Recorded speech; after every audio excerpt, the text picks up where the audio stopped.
Alrighty, we are live, it looks like, which is great. Lighting looks decent. Hopefully my audio is good. So I know folks will probably be trickling in. I know it's sort of late on a Friday night, especially if you're on the East Coast, but glad to have you here regardless. So for today's live stream, I wanted to do something fun because this is one of my favorite childhood pastime activities, and that is to build a gingerbread house. Except I found this at CVS, and I thought this was really cute. It's an Oreo, so technically it's not really gingerbread. It's more of chocolate, but still it involves building a house out of sweet treats and candy and nasty frosting that I'll still probably nibble on anyway. And I wanted to give it a try. I thought it'd be something fun and different. So I'm really excited about this. I'd also love to do a Q&A in case anyone is open to chatting and asking me questions in the chat box. So feel free to chit chat with me. So I'm going to go ahead and start opening up the Oreo gingerbread cookie house, or whatever it's called. It's called the Holiday Chocolate Cookie House. So this is going to be really exciting. So yeah, I always loved building gingerbread cookies building gingerbread houses when I was a kid. It was just a really fun activity to do when I was a child. I would always get really bored around the holidays, and especially when you're Jewish, Christmas time can be kind of difficult for those who are Jewish. We might feel very left out, especially if Christmas isn't during Hanukkah, because Hanukkah could have come earlier in the month and our holidays already celebrated. So yeah. Good evening to you too, Linda. The Oreo house looks cool. Yeah, I know. I'm so excited about it. So this is what it looks like packaged. And then it comes with these little circular candies, some gumdrops. I'll be honest, I'm not the biggest fan of gumdrops, but I'll still probably put them on. It comes with 2 Oreos and then some of the Oreo minis. So I think what I'm going to do is try to get some of my inspiration from the box here. That's typically how I've always built my gingerbread houses. I just sort of get my inspiration from what the box is, because that kind of gives me an idea of what an epic looking gingerbread house should look like. And I think it's adorable that they made a snowman out of the Oreos. That is so stinking cute. So I might do that as well. And I'm on a cutting board, so hopefully this doesn't make too much of a mess. So this is the frosting that it comes with, which I should probably get a pair of scissors for. I might just actually rip it. Yeah, that was a fail. Okay, I'm going to be right back. I'm going to get a pair of scissors to kind of cut the corners in the frosting. Give me 1 second.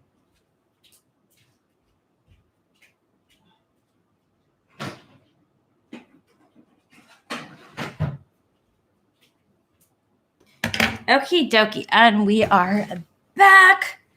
Okay, this is really weird. The fact that it's I see.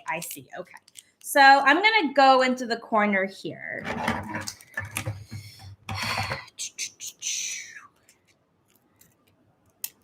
Okay, so I've made this snippet for my frosting. I'm gonna open up the cookies. I have a question. Does anyone here usually build gingerbread houses? Do you have a favorite style? Do you ever eat them? Where did you find that Oreo kit at? I love it. I got it at CVS. And it looked like it was the last one too. It was kind of expensive though. It was like $14. And then they had this gingerbread train set. And then they had this village set. But I didn't want to do all of that. It looked like maybe a little bit too much work. But it was cheaper. And I didn't really have a place to put it.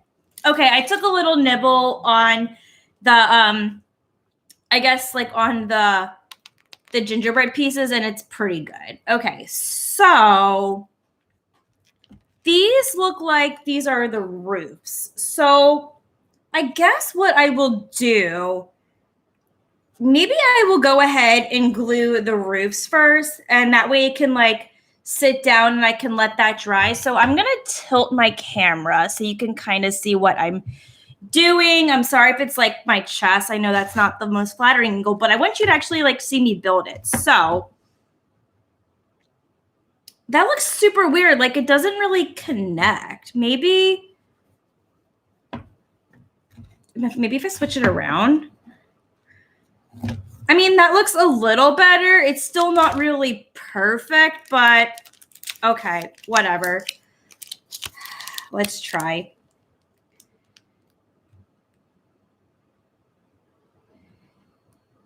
That's like the one thing I hate about like the frosting is that it doesn't, I feel like it just doesn't come out consistently. It comes out super gloppy.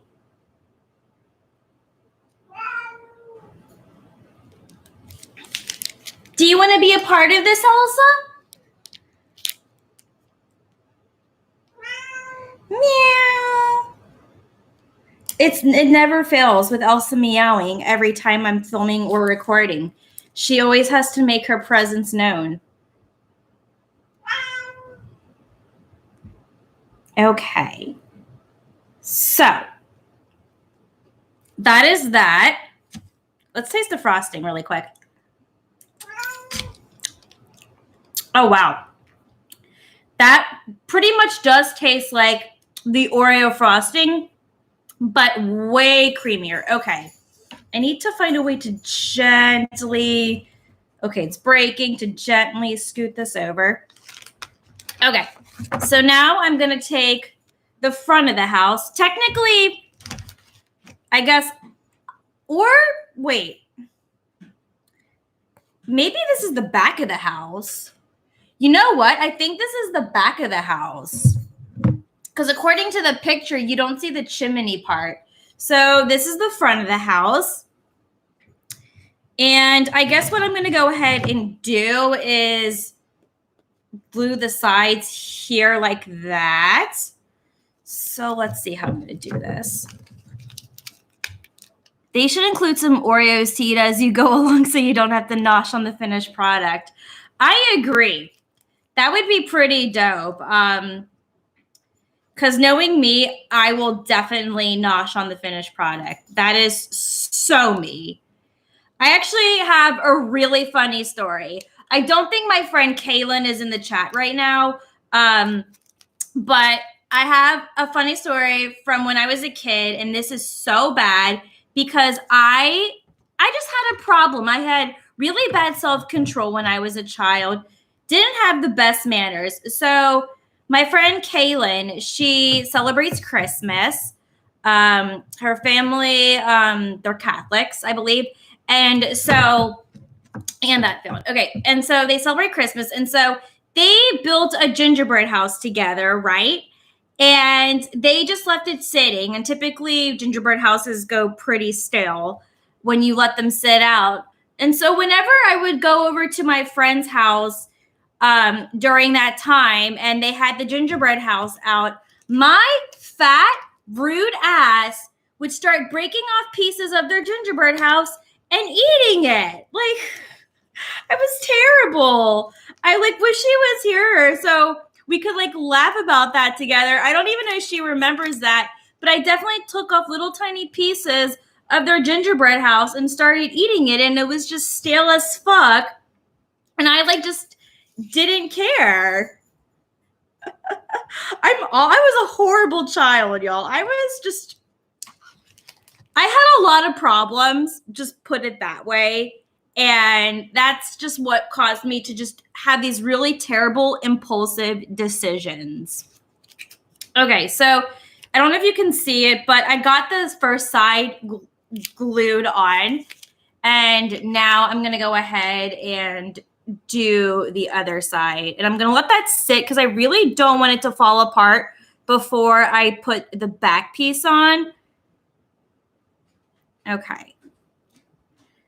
That's way too much. It's so good.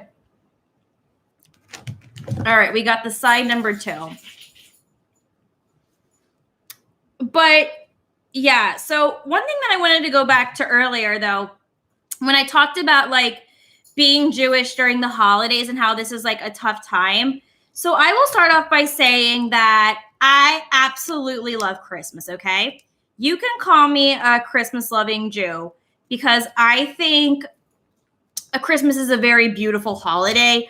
I think that the celebration of a religion that is being birthed and that a figure that a whole religious group follows is born, I think religion is very beautiful. I really just like how festive and joyous people are during Christmas. I love the lights. I love the cheer that comes with the holiday. I think some of the food that comes with the holiday, such as like candy canes, gingerbread houses, maybe not fruit cakes, but just a lot of that like festivity that comes around. I also really like Christmas songs. I'm sure some people probably know this, but if you don't, a lot of Christmas songs were written by Jewish people. And I just find it to be really ironic. And I had always wondered like why the case that was, because maybe it was because like just to make money, because they knew how easy it was to make money, since Judaism is a very small religion, believe it or not. It's not just like Christianity, Judaism, Islam. Honestly, Judaism makes up like 1 or 2% of the whole entire world. It really is a very, very small religion. And I think that's crazy because it feels like it's a lot bigger, but compared to the rest of the world, it's really not. So, yeah. And I always felt a little left out. Like, I remember when I started attending public school in first grade, I was going to be exposed to more kids who celebrated Christmas. And there weren't a lot of Jewish kids at my school growing up. I think there were maybe like 2 or 3 other Jews in like my whole entire or into like the whole, out of like all the 4 first grade classrooms, there were 4 teachers that taught first grade at my school.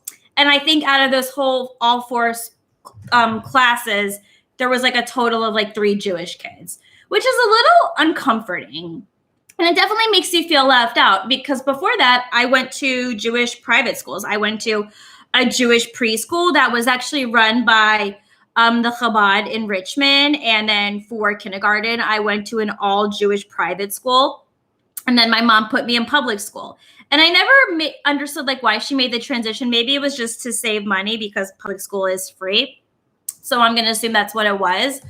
And when you're exposed to like a whole new culture and people who celebrate different religions than you, it can make you feel a little left out, maybe even a little bit jealous. And there was a part of me for the longest time where I felt very jealous because I felt like an outcast just for being Jewish. And that feels really sad. I felt sad that there wasn't a Christmas tree in my home. I felt sad that Santa Claus wasn't coming to my home and leaving presents for me. I felt sad that my family wasn't decorating our house with beautiful, extravagant, tacky Christmas lights. It made me feel a little left out. But one thing that I've learned from being Jewish is that Hanukkah is a very cool holiday, and it's a very minor holiday within Judaism. It's not a major holiday like people make it out to believe, and Hanukkah has just gotten very commercialized over the past few years. But we have a lot of cool things that we do for Hanukkah. Like we light a menorah for 8 nights. We say prayers, which is a really cool thing that Christians don't have. We make latkes. We eat sufkinot, which is basically just jelly or even custard-filled donuts. That's a really cool tradition that we have. We have our own story behind Hanukkah. and we have a whole different meaning. And I just think that it's really awesome that we have all these different elements. Oh, we also have the dreidel game, which is one thing that I never got to show y'all during Vlognica. And I really hope y'all liked watching Vlognica. I know it was a lot of videos that I did for the past 8 days, but I had a lot of fun filming. Now, I will say it definitely got tiring after a while. And the reason why I didn't do dreidel is just because, like, while I did hang out with my friend, it's just that it's not fun to play dreidel with just 2 people. And I wasn't able to, like, find a group of people to play dreidel with me. I have several dreidels in my apartment, actually. And I have plenty of chocolate coins to where I could have played that and we could have, or I could have filmed that for y'all. This is like not sticking. Like that's why I'm like holding this down because I just want the icing to firm up so I can like turn it over and start putting the back on. That's what I'm currently doing right now. Maybe, okay, you know what? Maybe if I gently turn it over. Okay, that sort of worked. Let me bring this down a bit. Okay, I'm going to push it forward, move the back out of the way. Okay. Okay, that looks really messy.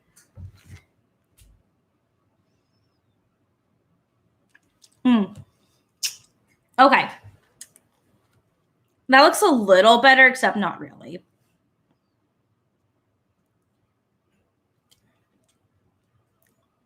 So I'm curious, for those who are still here right now, I want to know, what is your favorite thing to do during the holidays?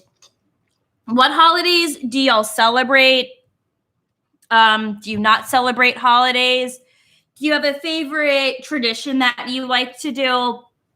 That is something I would absolutely love to hear about in the chat. So please don't be shy and share away what y'all like to do.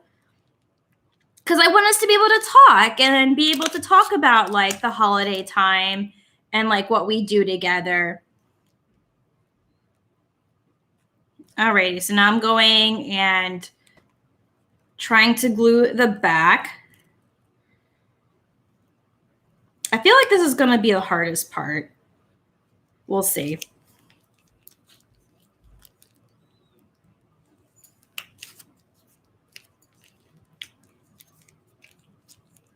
I really don't like that this came in like a square pack and I have to bunch it up like a triangle. It's just so messy.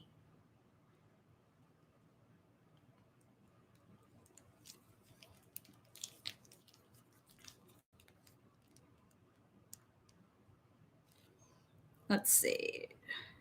Maybe if I like flatten it out, that seems to be like a decent strategy. Okay, let's try sticking it.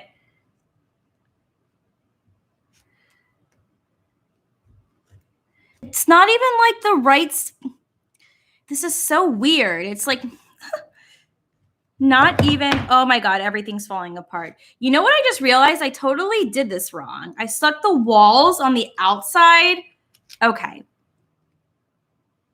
We've lost the roof. It's decided to cave in, but I'm going to try and fix it.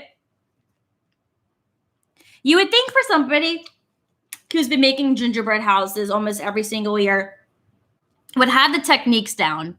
Nope. I feel like it's a challenge that I tackle every single time. There's always something where it just doesn't cooperate. It gets hella messy and sticky.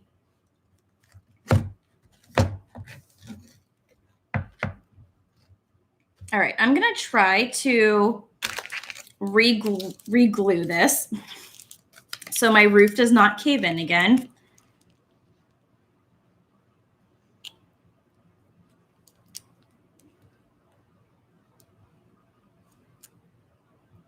Maybe it just needs more icing.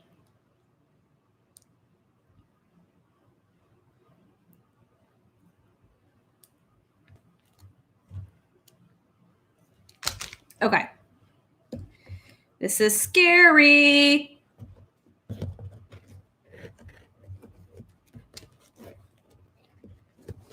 Okay. This is like such a fucking, oh my God. Okay. We do all the holidays. My son's first grade teacher asked, does anybody not know the story of Mary and Joseph? My son was the only one to raise his hand. Oh my God. Are you guys Jewish too, Richard?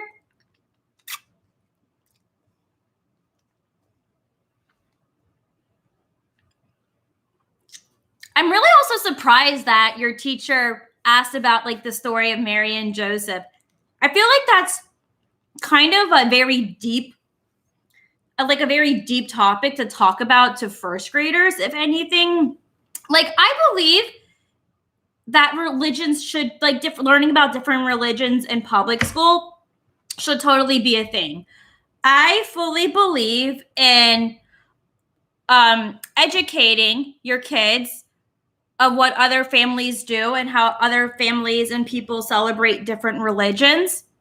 But I think there definitely needs to be like a right way to do it, where you're not getting like maybe too technical regarding like the history to where it sounds very religious, if that makes sense. Like where it could come across as maybe like, I don't want to say offensive, but it's a little bit too heavy. You are Jewish. Well, that's awesome. I hope you and your family had a really great Hanukkah. So happy belated Hanukkah to you. Did you guys do anything fun for Hanukkah? Okay, this roof, I like don't know what's going on here, but it just will not stick.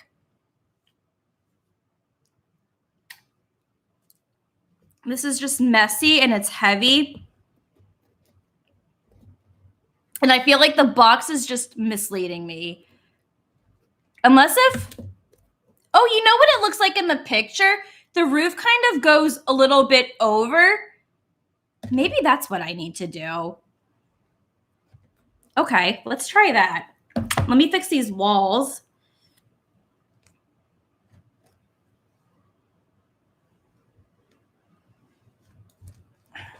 It doesn't look like these walls want to be fixed. Okay, this is hard, but I love a good challenge. Okay, so it's looking like that. Maybe it's supposed to be, oh, wow, okay. Hello, Ilana, use your brain.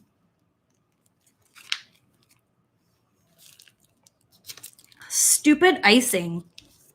Okay.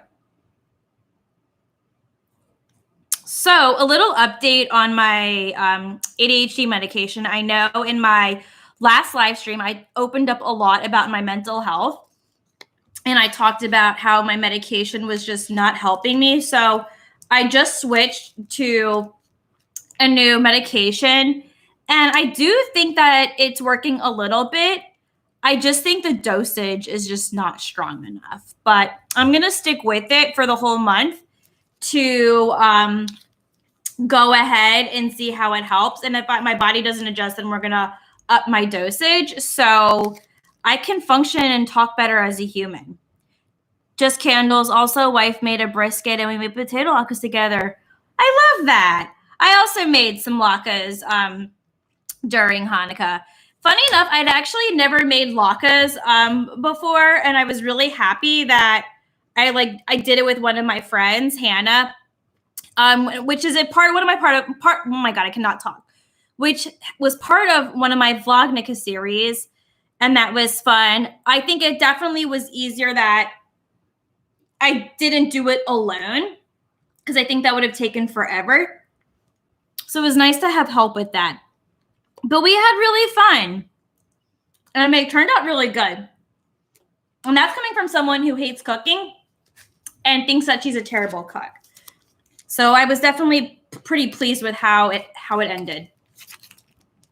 Okay, so I think I got the roof situation figured out. The front looks really messy and ugly. But I think we can kind of hide that with lots of the, like, you know, the little candies. Okay.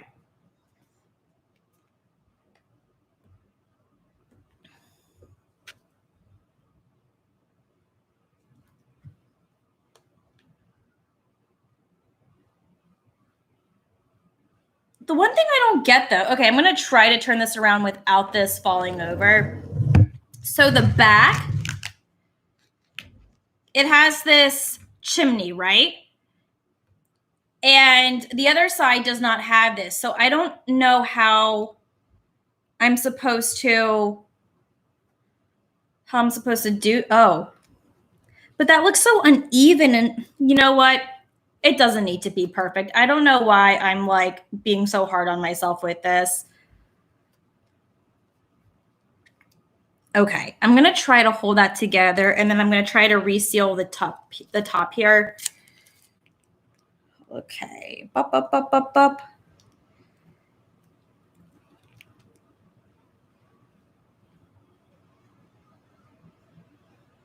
Okay.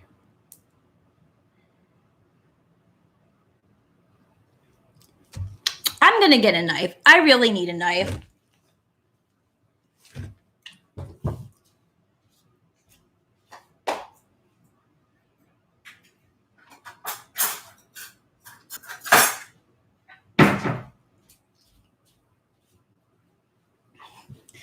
Sometimes it's just more fun to use your hands, but at the same time, having sticky fingers is not really the best feeling. Okay. I will say, out of all the icings that I've used within gingerbread kits, this is probably my favorite because it's a lot creamier and softer than the other ones that I've used.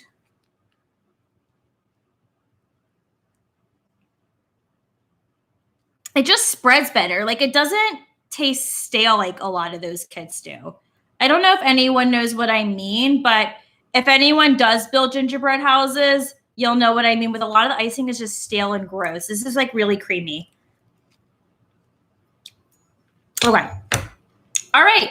So the back looks terrible. It looks really like uneven, but this stupid chimney is in the way, and that's beyond frustrating. Let me see the box.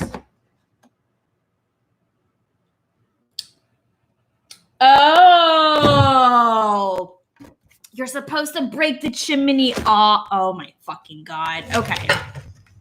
Okay. All right. I'm scared. I'm scared. Oh, okay. That was easier than I thought.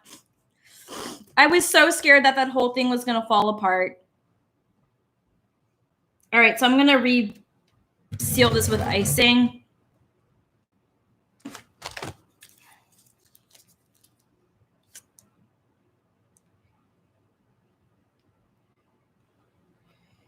Okay.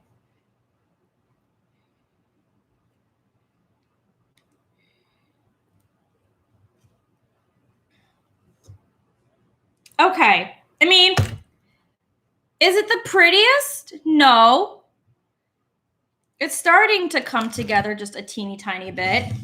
Let me see if I can, turn it around for y'all.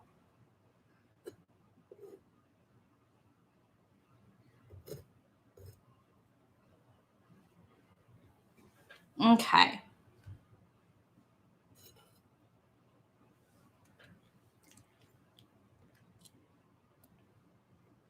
Okay. I think this is the best it's going to be. I feel like if I keep adding just like more icing onto it. Oh, you know what? One of our walls caved in. Love that for me. All right. Y'all, my patience.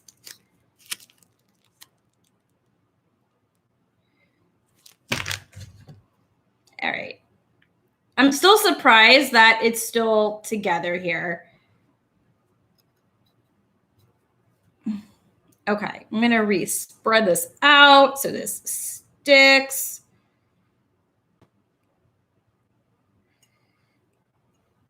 Okay. Let's see if this works.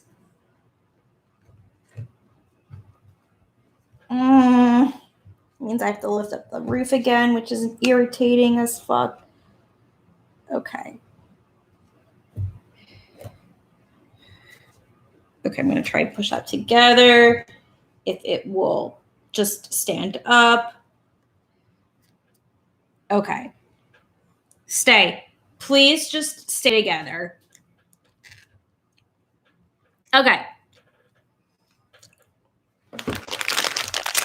This is what I'm going to do. There are some Oreos up here on the roof, right?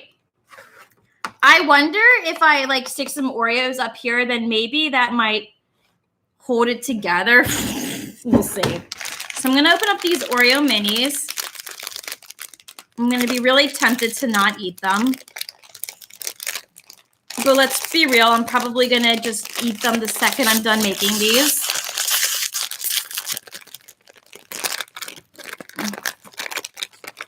Okay.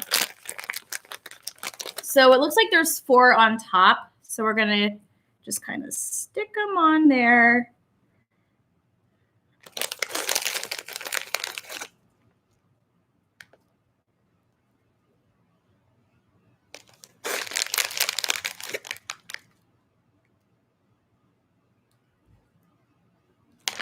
All right, looks like we just need 1 more in the front. And then there's like some gumdrops in between. So I guess I will go ahead and add the gumdrops. Not the gumdrop buttons.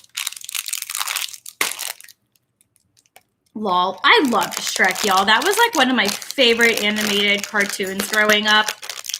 Or it wasn't really a cartoon, it was just an animated production. Just a classic though. Alrighty, so I'm so sad. They only gave me 1 purple gumdrop.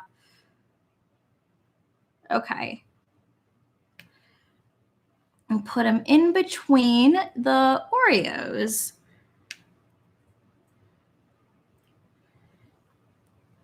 There needs to be 1 back here. Yeah. Okay, cute. We're getting somewhere. We're getting somewhere. Okay. And now there's a big cookie. Sorry, this is gross.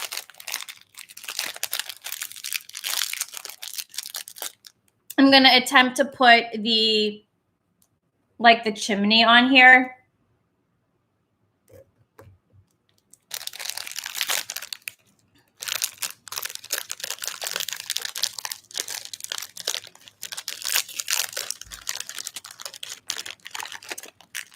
Hi, Leah. Thanks for being here. Okay, so yeah, it takes half the Oreo like that. Uh-oh. And then they stick it like on top like that. So I'm going to glue the chimney like this way. Maybe I'll do it this way. So, okay, I'll do it this way so you don't see like all of the gobbledygook under there. I thought the 1927 S'mores Company looked like a lot of fun. Was it? Yeah, it was a really cute little cafe. I don't want to say it was a cafe, but like just like a little dessert shop. So it's in Southwest Portland, not too far from Goose Hollow. And they don't have a lot of indoor dining. It's really just a couple of bar stools by the window. And they have all sorts of different like s'mores that you can order. I was just basic and ordered like the regular s'more just because I wanted to try it out. And it was like a $5 s'more. And I think it's very cool that they broil the marshmallows in front of you. And the marshmallows are handmade there, which is awesome. And they look like tofu pieces. It's pretty wild. But yeah, I definitely recommend going there. The hot chocolate is an absolute must. It's a bit expensive, but I believe in splurging and treating yourself. Yeah, I believe in splurging and treating yourself. because it is so good. And you can decorate with like peppermint flakes or sprinkles, whipped cream, chocolate drizzle. I should have gotten the peppermint flakes to make it a little bit more fun and festive for the holidays. I just chose not to. Who's your favorite YouTuber? Ooh, that's a great question. Okay, so there are a couple of YouTubers that I really like. I'm a big fan of Amber Scholl.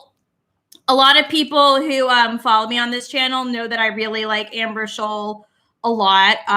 She's just fabulous. I really like Alicia Marie and Remy Cruz. I've actually met all three of them, by the way. Alicia and Remy are super, super sweet in person. They genuinely do care about their subscribers so much. And I had a great interaction with them. So that was really dope. I also really like Shelby Church. I also like Jacqueline Glenn. She's an atheist YouTuber. I really like watching videos where atheists will critique the dark sides of different religions and beliefs. I've gone down that rabbit hole before, and I still tend to go down that rabbit hole. Who else do I really like? Did I say Shelby Church already? I don't know if I did, but yeah, I really like Shelby Church. Her videos are so fun. I'd say those are my top few favorite YouTubers right now. Those nails aren't doing you any favors. No. Yeah, I think the one thing with like long nails is like you definitely become really useless, and it can definitely make things harder to get projects done. What I've grown to know with like using long nails is that I just use like my knuckles to kind of remove things and pick things up. It becomes a skill over time for sure. And there's definitely like icing and frosting definitely stuck underneath. So that's fun. Okay. All right. So let me go back and do the little, you know what? I don't think my chimney is not sturdy enough. I keep forgetting that I have a knife here. Ilana, come on, use your brain.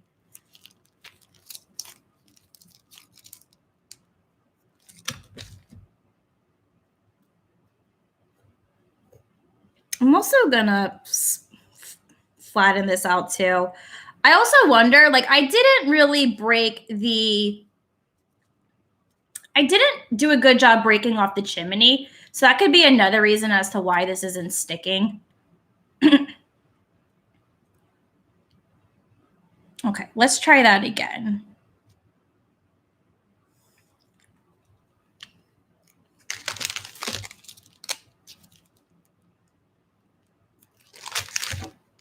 Okie dokie.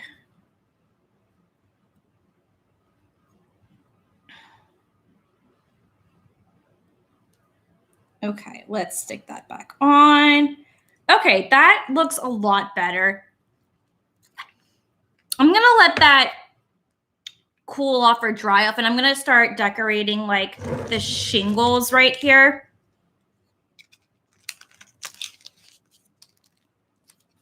This is going to be kind of hard. Like on the box, they outline all of the shingles. I could never get that. You definitely need like a really small like toothpick for something like that, and I just don't have any toothpicks. So what I'm going to do is like make the shingles white, and then I'm going to place like these candies and kind of dot them all over. I think that will be really cute. So I am going to put this on the knife, actually. I'm going to turn this so y'all can see what I'm doing.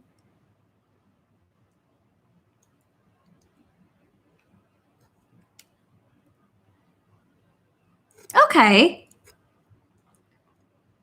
I know it may look kind of crazy right now, but I think when I put the candy pieces on, it will look a little bit better. I'm 30. I had my birthday last month. It's very crazy that I'm 30. I know I don't look like it, but listen, I guess it's because I'm short. Part of me just blames it on my height, or maybe it's that I try to take really good care of my skin. And maybe that's why I look kind of young. A lot of people typically think that I am between 16 through 21 years old. That's typically what I get.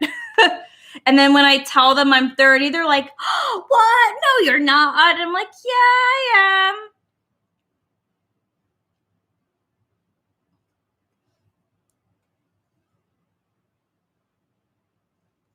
am. Okay, let's see here.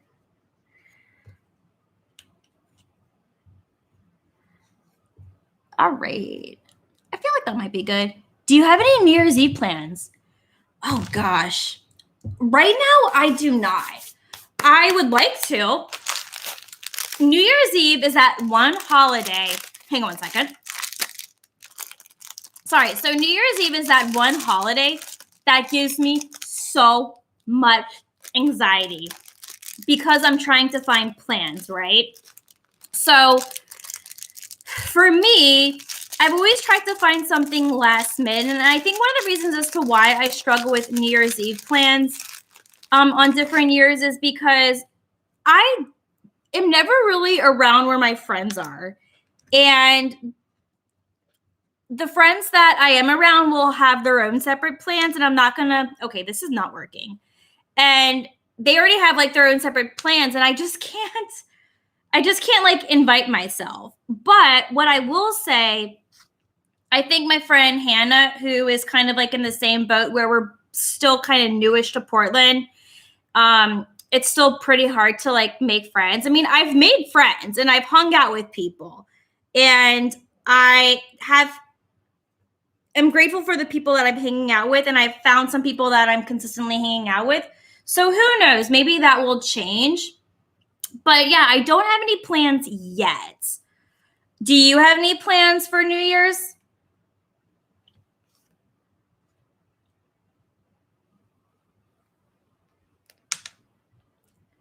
I wish I had like some sort of tool to put these on. I guess I'm just going to use my knuckles. Yep. Team Knuckles for the win. That's what happens like when you're, oh my God, these have no grip though. Okay. Yay, that's working. Okay. I'm not hating this design. And I do like that they're adhering to the icing, so that's good. Whoops, I missed. I hope y'all are getting a laugh out of this. Just me just struggling with these nails. It seems like Richard probably is. Come on. Why you gotta fall off like that? No, I stay home and drink champagne. Fair enough. I mean, hey, that's the perfect time to drink champagne. Am I right? I do drink champagne. Yeah, last year. So if you want to know what I did for New Year's last year, it was a very sad time in my life. So we all know how shitty 2020 was for everyone. It was most definitely shitty for me. I was going through serious anxiety and depression because I lost 2 jobs. I barely had money. And it was a really hard time. So I was unemployed during New Year's Eve. My friend Brian and his friend Isaac were going to come over. And so we just, great. I don't even know where that went. So we just did something at my place. And we just sat. We didn't dress up. Like normally every New Year's Eve, I do my hair and makeup. I wear like a cute sparkly dress. And I just like to get dolled up and festive for the holiday, right? Last year, that was not the case. I was wearing sweats. I had no makeup on. I looked like a mess. And I was crying on my sofa to Brian, just how poor and happy I was. My bank account was severely overdrafted. I had no money. And then shortly, once the clock hit midnight, my stimulus check came in. And guess what? It just paid off my overdraft and I still had no money. And it was just a really tough time. But I was really happy that I had some friends who kept me company. because I was just in a really dark place. I didn't know what to do. I was about to lose my apartment in San Francisco. I also didn't know what I was going to do. Like, this was before I decided that I was going to move to Portland. And I didn't start moving. I didn't officially decide to move into Portland until maybe a few days into the month of January of this year, which is crazy. And so that's what that was like for me. I started watching your videos recently and I saw all of your Hanukkah videos. Oh, that's awesome. I'm so happy you enjoyed watching Vlognica. You know what's frustrating is that I just feel like there's not a very strong representation of Jews on YouTube. Like, I think the only like Jewish YouTubers that I really know of, okay, I need to add more icing here. So Chloe Feldman, I don't know if anyone knows who Chloe Feldman is. She is on, or she was on YouTube, but she like sort of left the platform to focus on her music. And I know she did Vlognica. There is a cute mommy blogger. Her name is Miriam, and she runs the channel My Jewish Mommy Life. She is cute as can be. She has 3 little boys. And she just makes these fun videos about being a Jewish mom. And it's really cute. I mean, I can't really relate to her too much because I'm not a Jewish mom. I do want to have kids and I do want to be a parent. I just subscribe to her because it's just nice to see more Jewish representation on the platform. And I also watched her series of Vlognica. She did it as well. She had like a different approach to Vlognica than I did, and that's totally fine. Like, that's the beauty of doing Vlognica because you can make it your own. That's like the whole beauty of YouTube in general, is like you do your own take on different videos. And so that is like something that I really wanted to do this year. Like, I really wanted to showcase more about like my Judaism. I mean, I know I've casually mentioned that I'm Jewish on my channel. And I did make one video where I showed you how I celebrated Passover earlier this year, which was cool.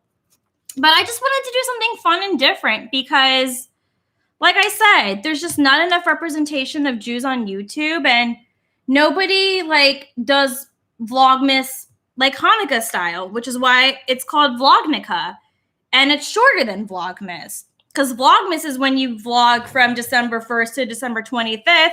And I sure as hell do not have the bandwidth to vlog that many times in 1 month. And plus, I would never get to I would just like mess up my upload schedule. Like, I wouldn't be able to like do my Portland content. And I don't want like a Portland content to be considered part of my like Vlogmas, because Vlogmas should be separate from like your regular content. And that's why a lot of big YouTubers will have their own separate vlog channel, so they can post like their daily life day to day on a separate channel. And then they post like their main videos on their main channel that are completely irrelevant to what they would do in their day-to-day life. But I also feel like if I did Vlogmas 25 days in a row, I think you guys would like hate me, because not all of my days have something going on. Like, a typical day in my life, especially on a weekend, well, it's literally like I wake up, I make breakfast, I go to work, or I don't go to work. I go to my desk and work because I work from home. And I will go to the gym if I have the motivation. And then I like watch TikToks. It's really boring. Most of my days are really boring. And so when I did Vlognica, I wanted to make sure that there was something going on to where I could make it more exciting for everyone. Oreo Gingerbread, you've got my attention. Yeah, so if you want this, Anna, I got this at CVS. It was like $14, so it was kind of expensive, but I wanted to do something different because normally I build like regular gingerbread kits every year. It's just like one of my favorite things to do, and I always did it when I was a kid. And I thought to myself, you know what, that would actually be really fun and unique. So let me try it out. Okay. Do we feel like we need more on this side, or do you think I should switch? What do y'all think? I feel like I don't know. What's y'all's opinion so far? Should I keep going or should I move on to the other side?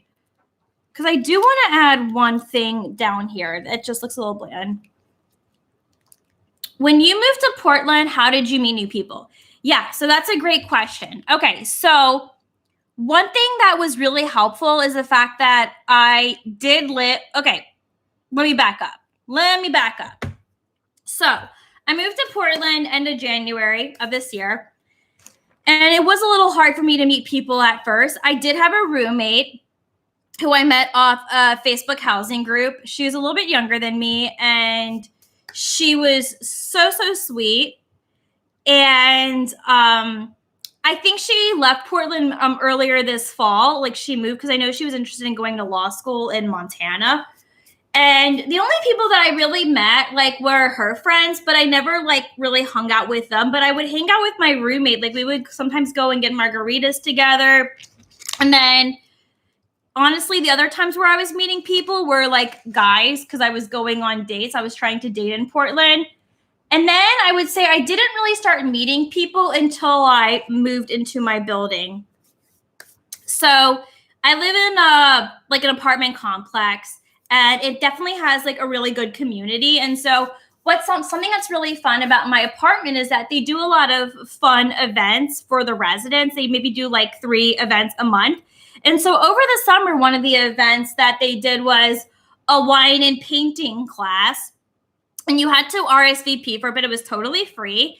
And it was a really great way to like meet some other people in the building and like paint a really great picture together and drink some wine and like nosh on some snacks.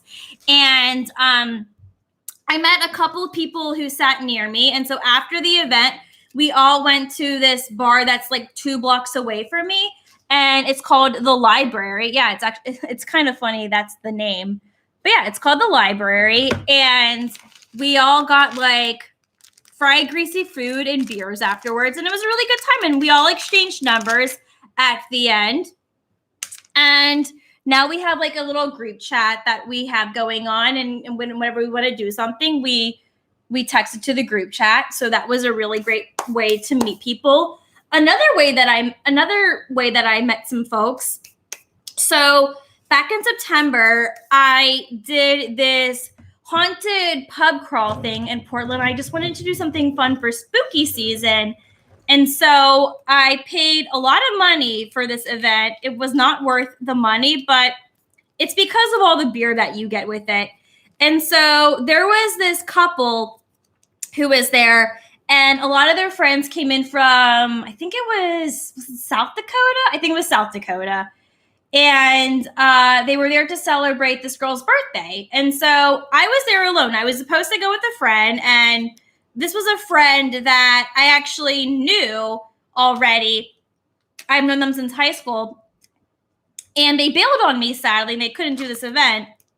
And so I was there by myself. And I didn't mind because I paid like $40 for this event. And so I really wanted to just go because I paid for it. So they saw that I was by myself, and they invited me to like hang out with them, which was super sweet. And I appreciated it.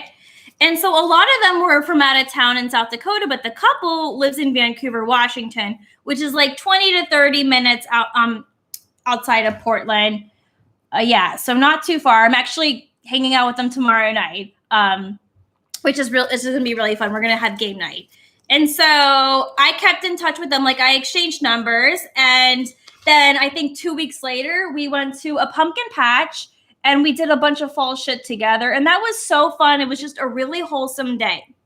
So far, that's how I've made friends. I'm still working on it. I would like to see if what the like Jewish community is like here in Portland. It seems to be really small, but when I was in San Francisco, I would meet Jews through Moishe House events, which is like a fun Jewish organization. There's multiple locations all over the country for like Jews like within their 20s and 30s, pretty much. Maybe even like early 40s. I personally, any age could really join. It's just going to be mostly like younger folks.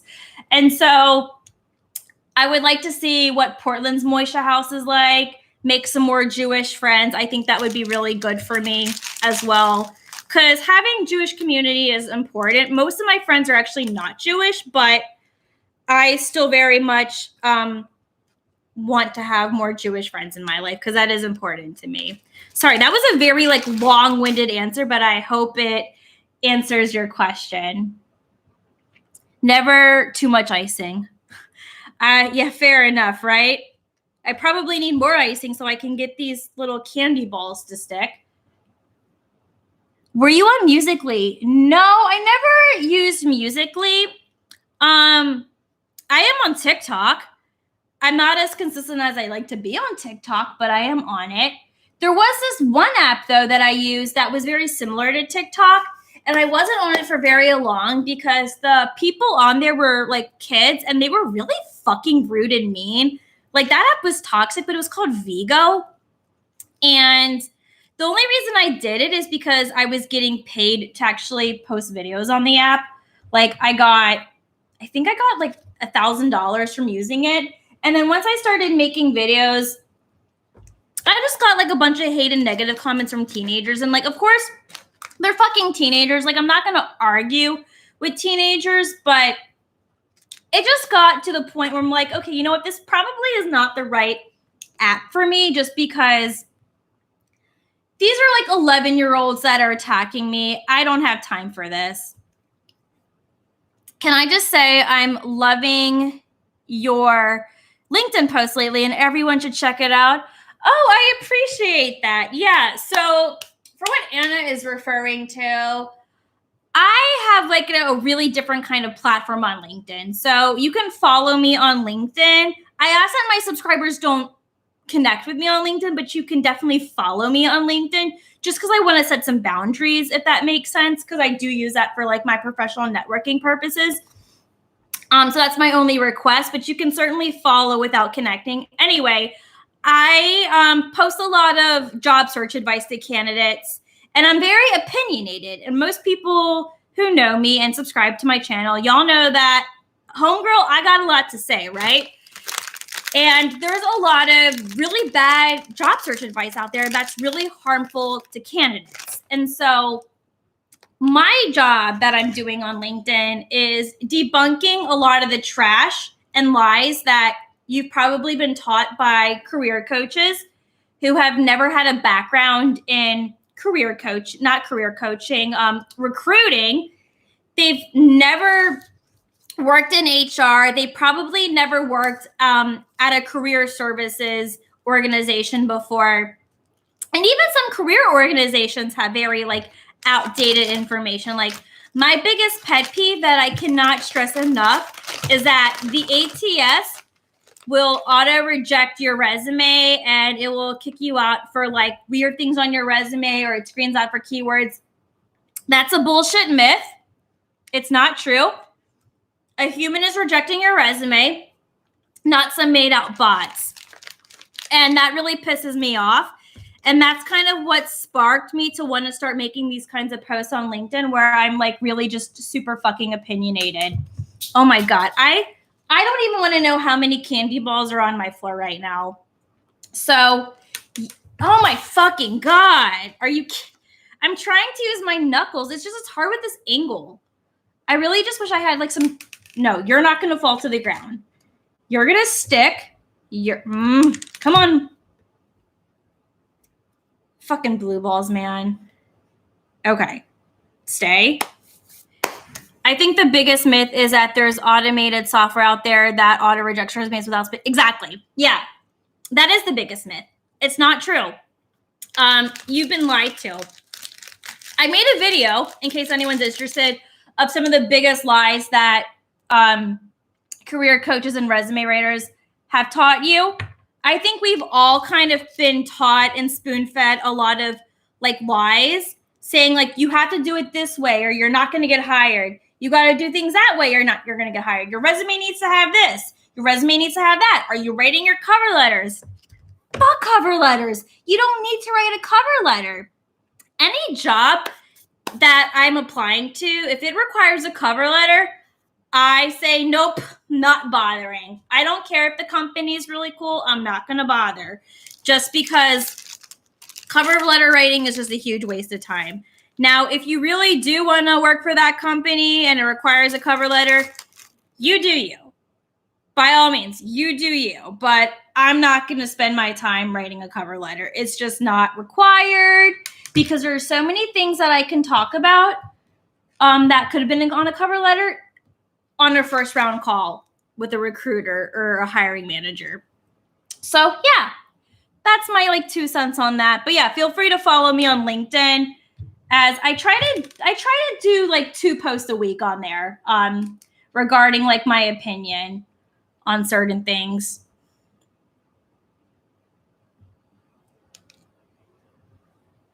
Oh my God. I have a ball that's stuck in my nail. I really wish these kits came with a little tweezer or something.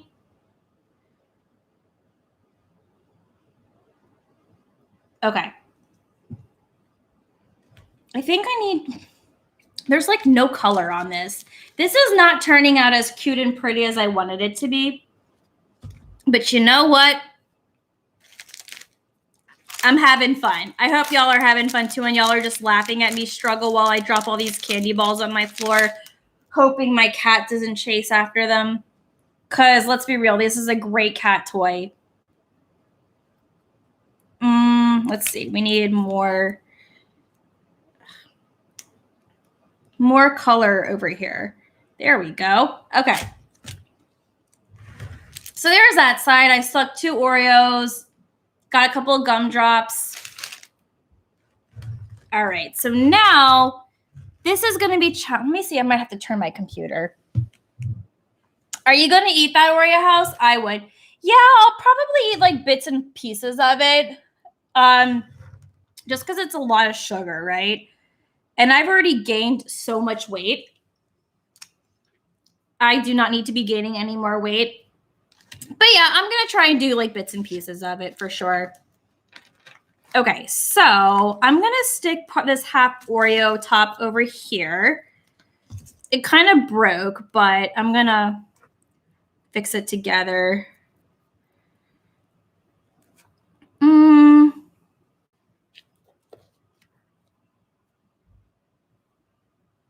Okay. I'm going to stick an Oreo right here on this circle part, like one of these minis. I kind of already feel a tummy ache going on with the amount of icing that I've licked off my fingers. I need to be stopped. This is so much sugar.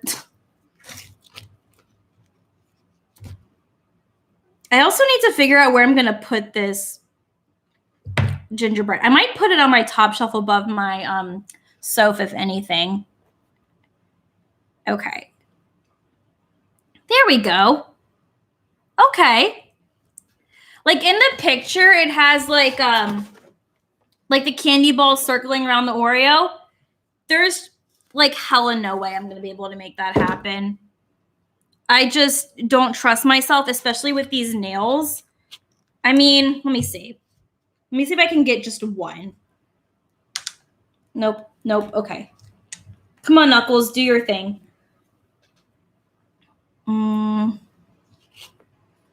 Yeah, okay. Maybe just on the top part here.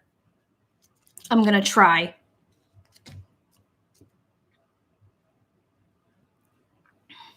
This is super messy.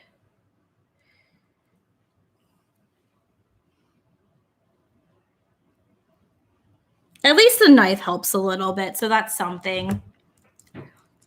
Living in Portland versus Beaverton. I'll be honest, I'm probably not the best person to answer that question because I've never lived in Beaverton.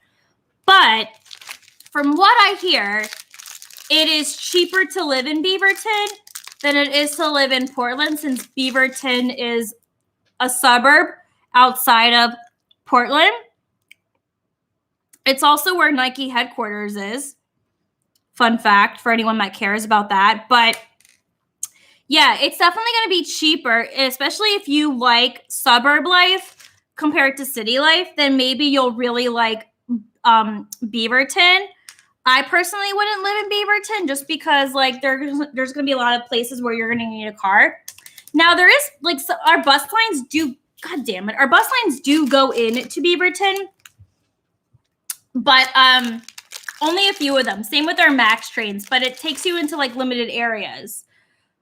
But what I will say though, where the Beaverton Transit Center is, there is like a big shopping center, and there's a Home Goods, a TJ Maxx, a bunch of restaurants that I actually like going to, and I really like the Home Goods in Beaverton, which is probably one of the bigger Home Goods in the area. And it's super easy to get to, and it's literally like a 4-minute walk just from the Max station. So that's actually pretty nice. So sometimes I actually do like to go to like the main shopping stores in Beaverton, and it's actually not too hard to get to from where I live, especially because I live further south in Portland, closer to Beaverton. So it's really easy too. That's kind of really all I can say regarding the comparison. If you're a suburb person, you might like Beaverton. If you're a city person, you're probably going to want to live in Portland. Those orange gumdrops are my favorite. Yeah, I'm so sad. I only got one purple gumdrop. Everything else is like yellow, green, and red. Yeah. I said earlier on the chat, on the stream, that I'm not really like the biggest gumdrop person. All right, so we're gonna do a gumdrop door. Let's see if I can lower this. I apologize if it's my lower body, but like this is what we're working with in terms of angles. So we're gonna have a really big doorknob. It doesn't even look like a doorknob. Maybe I should have done one of the little candies, but we all know that it's just probably gonna just fall. Okay, let me see if I can try. I'm gonna attempt to make the outline of the windows. That's gonna be super hard.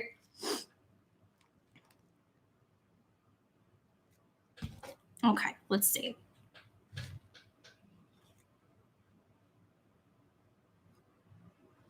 Okay. All right. I think I need to kind of have this facing me just because I need to see what I'm doing. So I apologize.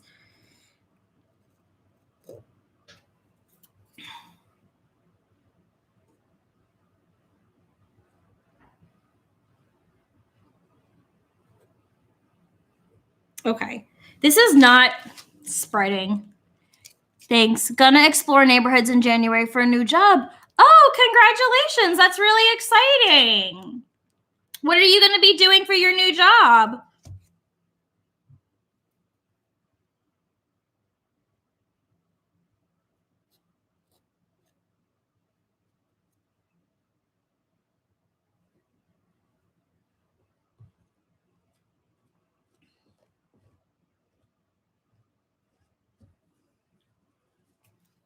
Okay, I really wish I had a toothpick or something because this is like really hard to spread.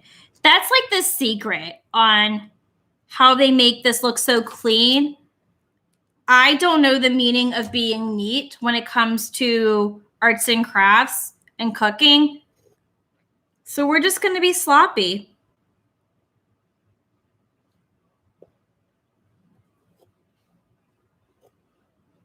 Come on. Spread. Maybe this is hardened too much for it to like spread.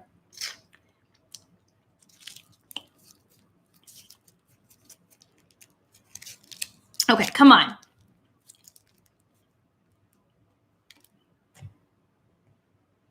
Yeah, I think it was because it was kind of firming up, which is why it wasn't spreading earlier. Okay, so this is like the best Y'all, that's my window. Oh, it's so pitiful.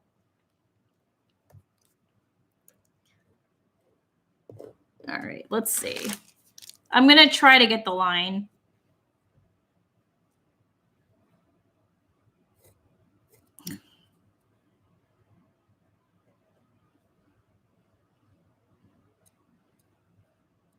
Okay, you know what? That's what we're working with right now, okay? I don't want any judgment. I'm working at a National Crime Victim Law Institute in downtown. It's through Lewis and Clark College. Wow. That's really awesome. Well, good for you. Congratulations on that. That sounds like a really great opportunity.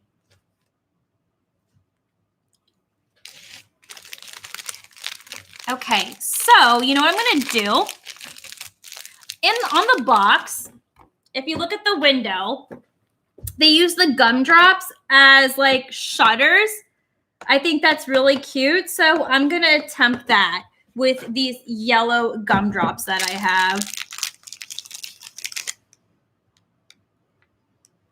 Okay.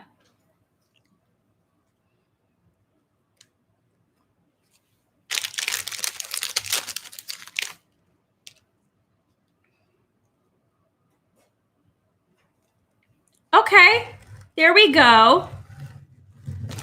Let's go ahead and outline the door.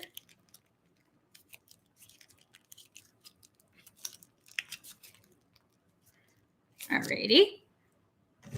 You know, I'm going to use the knife for this.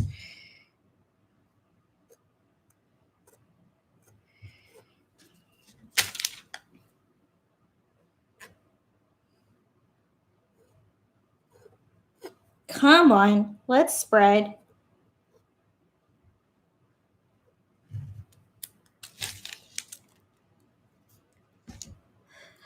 Comment in the chat if you're bored. I'm just kidding. Except not really. I know this looks a little boring because there's parts where I'm like not talking. I'm trying to focus.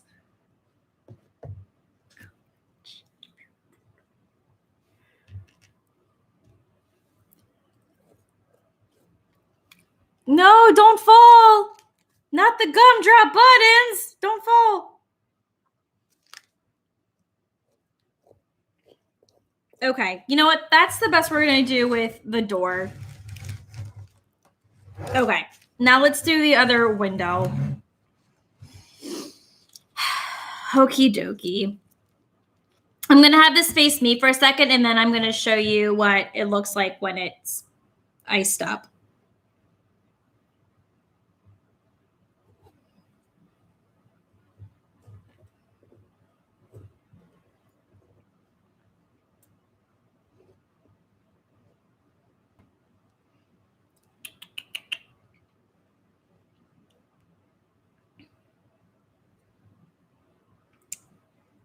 I'm honestly contemplating not even bothering with the back because I just like don't see the point of it.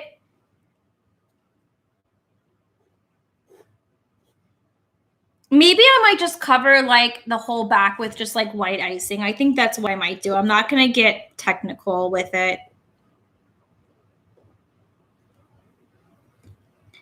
Hey, 123 Amberish. How are you doing on this Friday evening? If it's Friday evening, wherever you are in the world.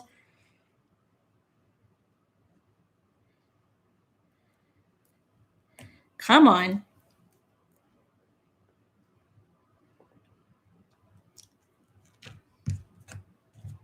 Okay. Almost done kind of outlining this. It's turning out really awesome. Well, thank you. I know gingerbread houses can be like really tricky to make. Like I said, if I had a toothpick, I think this would look a lot cleaner. But I just don't have one. And that's okay. It's Saturday morning out here. Been doing fine. How about you? Wow, where are you located in the world?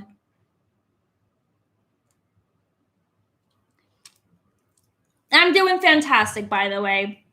Just having fun with all of my subscribers. Well, not all of them, but with the ones that are here watching, making this gingerbread house and chatting.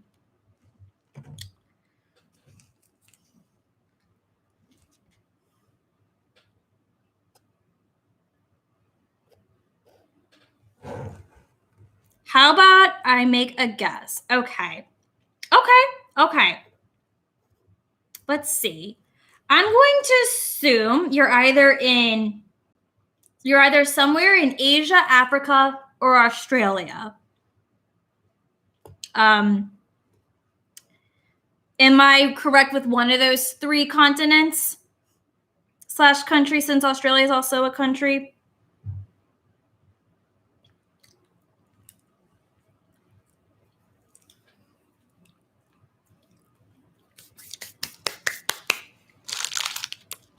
Okay.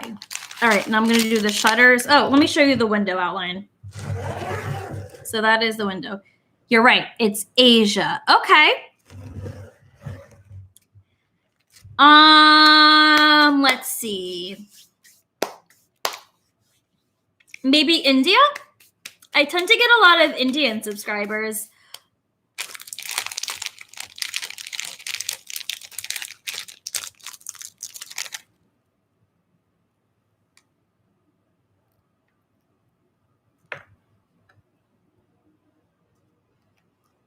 Nice. I was right.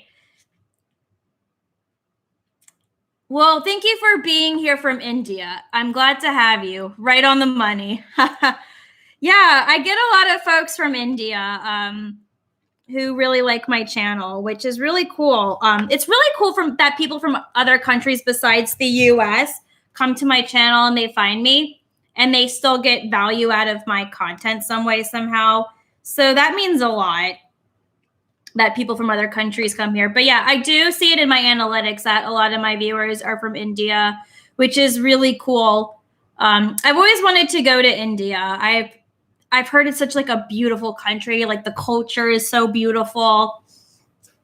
I love my Indian friends. They are just so peppy and fun and just so pleasant to be around with. I'm sad I left them back in the Bay Area because that's where they all are at the moment.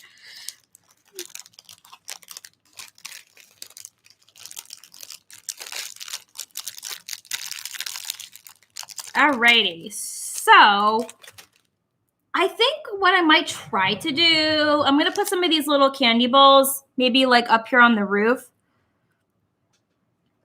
if it doesn't fall down. Ah! And there goes another one on the ground. Cleaning up, y'all, is gonna be so much fun. Can't wait. I really need, like, I don't think even my tweezers could be able to work with this.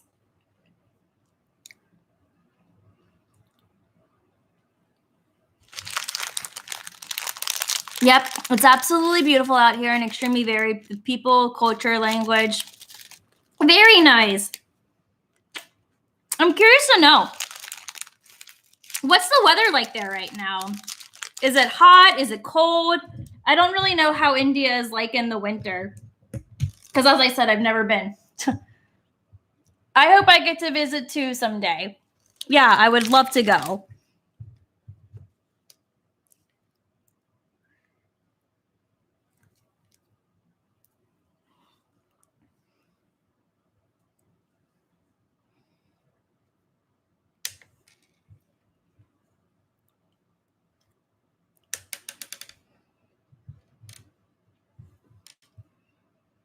Okay.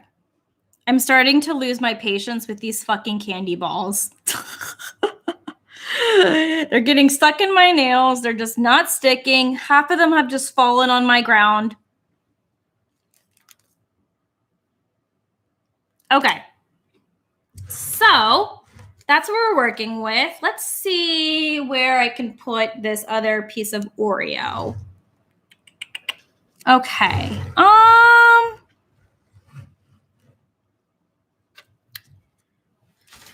Maybe I could put it.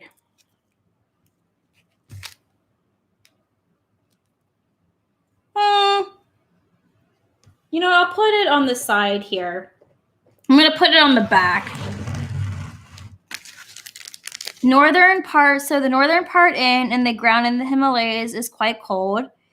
There's snowfall too. Where I'm at, it's along the coast, hence it's warm throughout the year. Ah, that must be nice. See, if you live on the coast, on the West Coast in the US, depending where you are. So if you're in Northern California up through the Pacific Northwest, it's pretty cool. Even on the Oregon coast, like during the summer, it's really cold. Unless if it's like super hot outside. And like when I was living in San Francisco, the closer you were to the beach, the cooler it was. Okay, so that's where I stuck that other Oreo. I just needed a place to put it. Okay, so I'm just going to sort of just slap some icing, just kind of make it white, not going to go too crazy. Well, I'm going to go crazy with the icing, but I'm not going to probably put like any candies. I don't really want to do the sides. I just like don't see the point in it. Because I just feel like the roof and the front part is kind of what matters the most.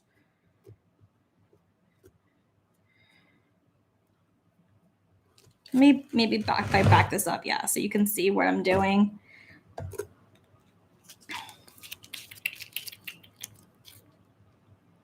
Yeah, Los Angeles does have really good weather all year round.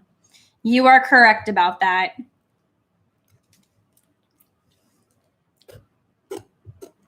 Okay.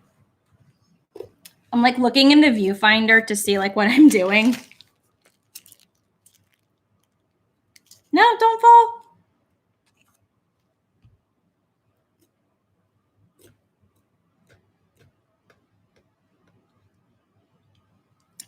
Yeah, I'd be happy to tell you about the tradition of making gingerbread houses. So basically, I don't know what the fascination of it started, but I started doing it when I was a kid because earlier, and I don't know if you were here earlier, but I was talking about how like during the holidays, because I'm Jewish, it tends to be kind of like a boring time of the year for Jewish people, or at least like it can feel like that. Because like if Hanukkah comes early, like especially like how it did this year, then like Christmas rolls around and Jews might feel a little left out. And so I had that feeling when I was a child. And I always wanted something to do, especially when I was on winter break. I was out of school for 2 weeks. I didn't really have many friends growing up, especially from like public school. And so it was really hard to find ways for me to entertain myself. And so when I would watch like TV shows where they would make gingerbread houses or I see pictures of it, I asked my mom if she could buy me a gingerbread house because I needed something to do. I was so bored. And that's just sort of how it started. And even though it's a very like I'm 30, right? And I'm still here sitting here frustrated with making a gingerbread house, yet I love it because it's fun, even though it's challenging. And so yeah, so that's kind of how it started, really. It was just the fact that I got bored during the holidays and feeling left out and wanting some fun activity to do on my own.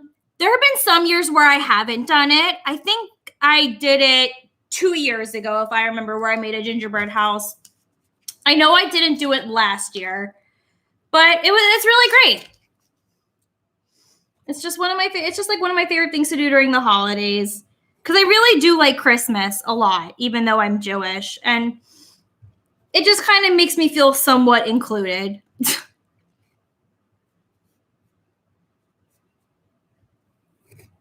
Okay, I'm going to stick another mini here.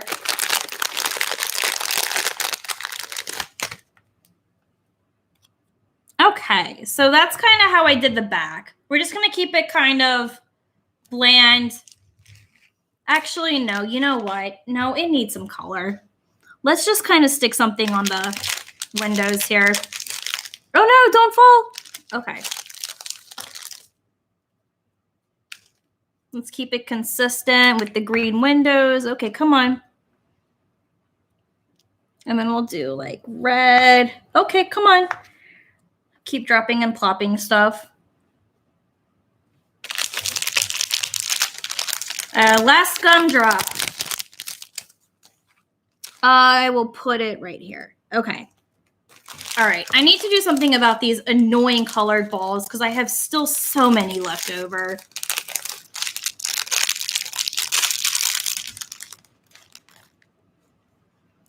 It's nice to mingle with different people on their celebrations and festivals. I agree.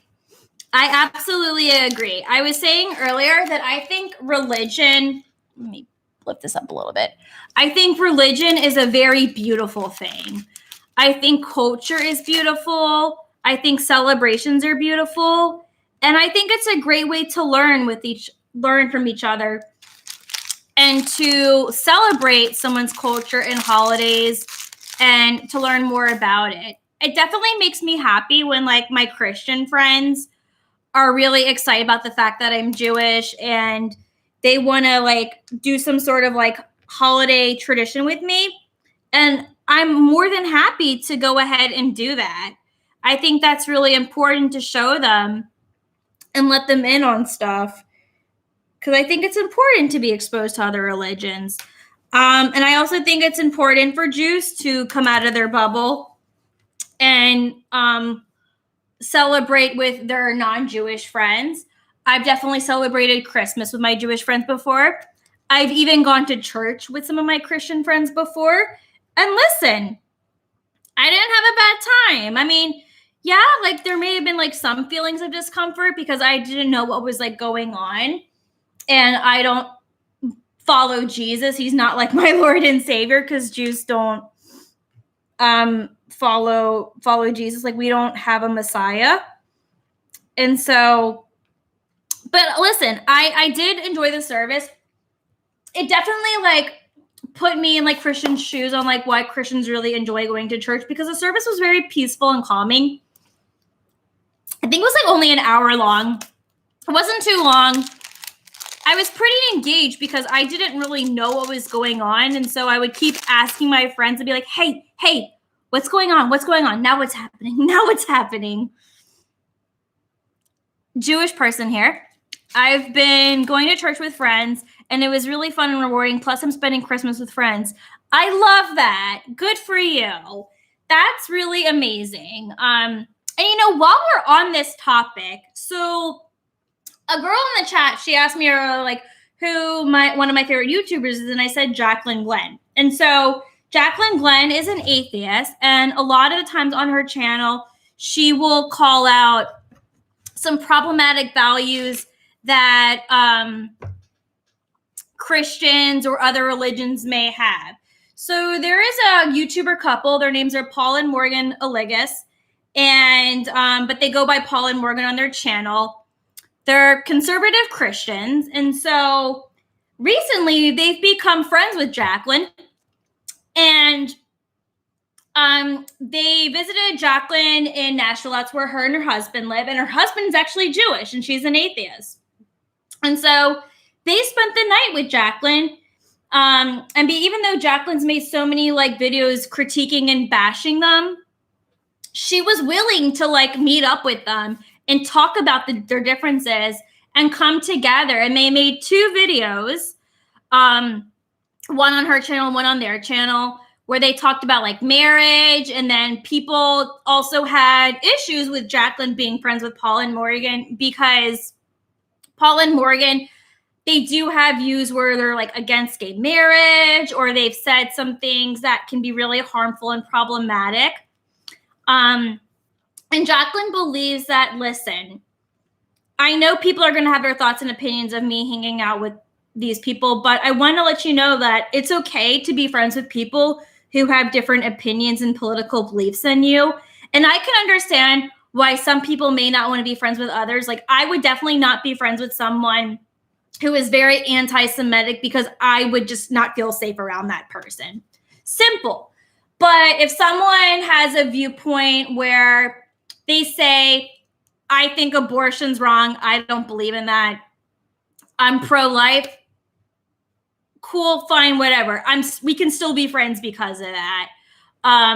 Because listen, like I understand why some people are against abortion.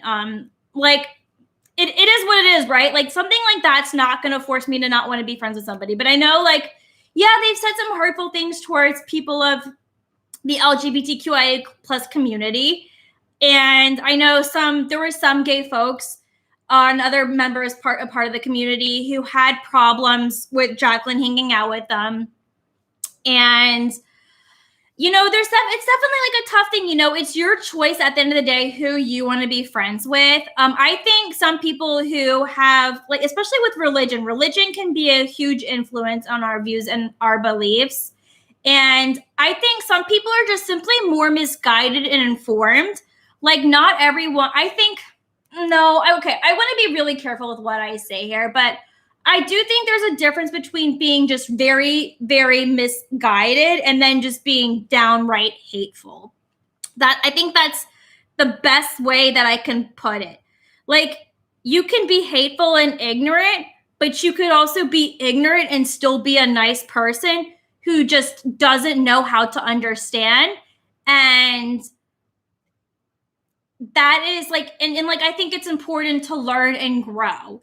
And I personally applauded both sides for coming together and doing the videos, and I thought it was very wholesome. So that's my opinion on the whole situation. As long as it's respectful and criticism is constructive, it's all cool. Gonna head to bed, 10:30 here. Keep rocking it, Ilana. Good night. Well, good night, Anna. Thank you for being here. Yep, some are sure blinded by hate. And I agree, and it's your call who you want to be friends with. And I think that's what's really important here. You choose who you want to be friends with. If you feel like somebody has views that are going to make you feel really unsafe and it's going to put you in a very harmful situation, you have that choice to not be friends with them. So yeah, that's my take on that. I believe that we should all be friends with people who have different views in our beliefs. But of course, please still set your boundaries. Because like I said, I would not be friends with somebody who's just blatantly anti-Semitic and will make me feel unsafe and uncomfortable. Okay, so with that being said, I think we're kind of done here. So let me kind of show you the final product. So this is the front of the house. Doesn't have as much color on it, but that's okay. Here is one side of the roof. And like I said before, I wasn't going to do the sides just because it was going to be kind of hard to reach. Here is the other side of the roof. And then here is the back. I know it's not like the most professional job, but I had fun, and I don't want to keep making this because I know I'm going to keep licking frosting off my fingers, and it's just going to give me a really bad tummy ache. But this was fun, and I'm really glad that y'all were able to come and watch me like struggle to build a gingerbread house with super long nails and watch me drop all the candies on my floor. Thank you so much for everyone who's saying it looks really good. I really do appreciate it.